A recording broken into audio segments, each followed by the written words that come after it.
Welcome friends, প্রত্যেকে স্বাগত আমাদের ইউটিউব চ্যানেলে। যে সমস্ত ভিউয়ার্সরা প্রথমবার চ্যানেলটি দেখছেন তারা অবশ্যই চ্যানেলটিকে সাবস্ক্রাইব করে দেবেন এবং চ্যানেলের পাশে থাকা বেল আইকনটি প্রেস করবেন যাতে এই ধরনের খবরাখবর সবচেয়ে আগে সবচেয়ে দ্রুত আপনাদের কাছে পৌঁছে যায়।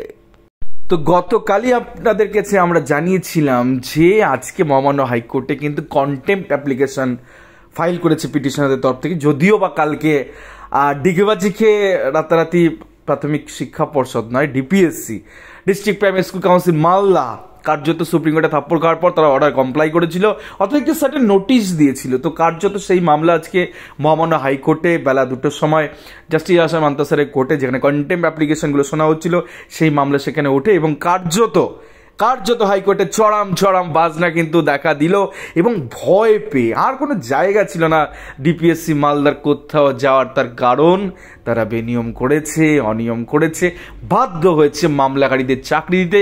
দীর্ঘ 2009 সালের পরে 2025 সালে এসে বেশ কিছু প্রার্থী কিন্তু আবার নতুন করে নিয়োগ পেতে চলেছেন এবং কার্যত সেই দিনক্ষণ ঘোষণা করে দিল ডিপিএসসির তরফ থেকে মহামান্য হাইকোর্টের ভয়ে, জাস্টিস আসাম আন্তাসার ভয়ে। তার কারণ হচ্ছে ভয় তো একটা আছে জেলে যাওয়ার।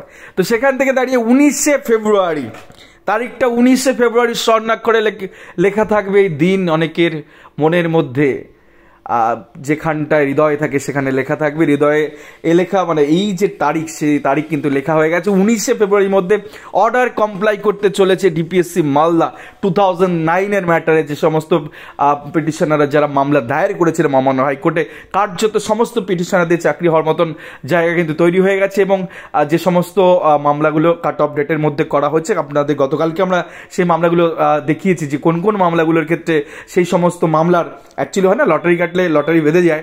তো এক্ষেত্রে দুর্নীতির বিরুদ্ধে লটারি কাটার মতন একটা ব্যাপার, যে সেই রিট অ্যাপ্লিকেশনগুলো যেগুলো বেঁধে গেছে লটারিতে, তো তেমন ডাব্লিউপি নাম্বার বা রিট অ্যাপ্লিকেশন নাম্বার গতকাল আমরা ভিডিও বানিয়েছি।